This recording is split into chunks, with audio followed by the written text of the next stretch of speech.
Hi, എല്ലാവർക്കും നമസ്കാരം.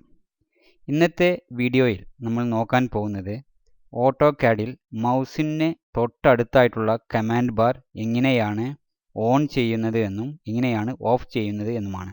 ഇത് ചില ടൈമിലെല്ലാം നമുക്ക് വളരെ യൂസ്ഫുൾ ആയിരിക്കും. ഓക്കെ, നമുക്ക് വീഡിയോയിലേക്ക് കടക്കാം. ഞാൻ അതിനുവേണ്ടി ഇവിടെ ഒരു ഓട്ടോകാഡ് ഫയൽ ഓപ്പൺ ചെയ്യുന്നു. അതിനുശേഷം പോളിലൈനോ ലൈനോ എന്തെങ്കിലും ഒന്ന് വരക്കുന്നു. ഞാനിവിടെ ലൈൻ വരക്കുന്നു. ലൈനു വേണ്ടി ലൈൻ കമാൻഡ് കൊടുത്ത് ഇതാ ഇവിടെ ഫസ്റ്റ് പോയിന്റ് ക്ലിക്ക് ചെയ്ത് ഇപ്പോൾ നിങ്ങൾക്ക് ഇവിടെ ഇങ്ങനെ വലിക്കുമ്പോൾ ഇവിടെ ഡ്രാഗ് ചെയ്യുമ്പോൾ ഇവിടെ ഇതിൻ്റെ മെഷർമെൻറ്റ് നിങ്ങൾക്ക് കാണാൻ പറ്റും. 21.7907. ഇത് നിങ്ങൾക്ക് ഇവിടെ നിന്ന് തന്നെ എഡിറ്റും ചെയ്യാം. ജസ്റ്റ് നമ്മുടെ ആരോസ് ഇതേപോലെ നീക്കിയിട്ട് നിങ്ങൾക്ക് എത്രയാണോ വേണ്ടത് അത് ടൈപ്പ് ചെയ്ത് കൊടുത്താൽ മതി. ഞാനിവിടെ 21.67 എന്ന് ടൈപ്പ് ചെയ്യുന്നു. എൻ്റർ കൊടുക്കുന്നു. ഇനി ഇതിൻ്റെ മെഷർമെൻറ്റ് വെറുതെ ഒന്ന് നോക്കാം. നിങ്ങൾക്ക് കാണാൻ പറ്റും. ഇതാ അതിൻ്റെ മെഷർമെൻറ്റ് ഓൾറെഡി വന്നു കഴിഞ്ഞു. ഞാൻ കാണിക്കാം ഒന്നുകൂടെ.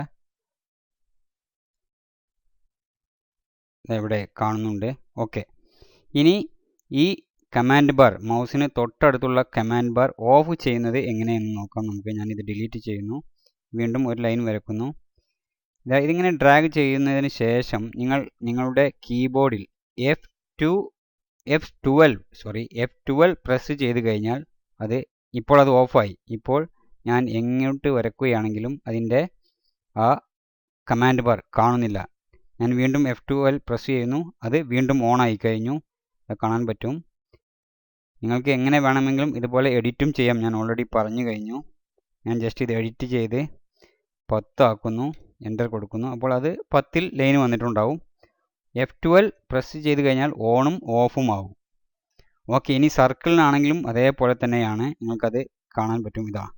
ഇതിൻ്റെ റേഡിയസ് ഇതുപോലെ കാണുന്നുണ്ട്. ഞാൻ 4.25 കൊടുത്ത് എൻ്റർ കൊടുക്കുന്നു.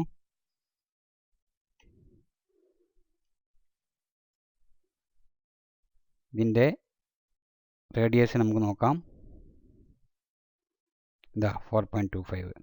അപ്പോൾ അത്രയേ ഉള്ളൂ ഇന്നത്തെ വീഡിയോ. ഇന്നത്തെ വീഡിയോയിൽ പറഞ്ഞ കാര്യം നിങ്ങൾക്കെല്ലാവർക്കും മനസ്സിലായിട്ടുണ്ടാവും എന്ന് വിചാരിക്കുന്നു. വീഡിയോ ഇഷ്ടപ്പെട്ടുവെങ്കിൽ ലൈക്ക് ചെയ്യുക, അറിയാത്തവർക്ക് വേണ്ടി ഷെയർ ചെയ്യുക, നിങ്ങളുടെ അഭിപ്രായങ്ങൾ കമൻസിൽ രേഖപ്പെടുത്തുക. എല്ലാവർക്കും നന്ദി.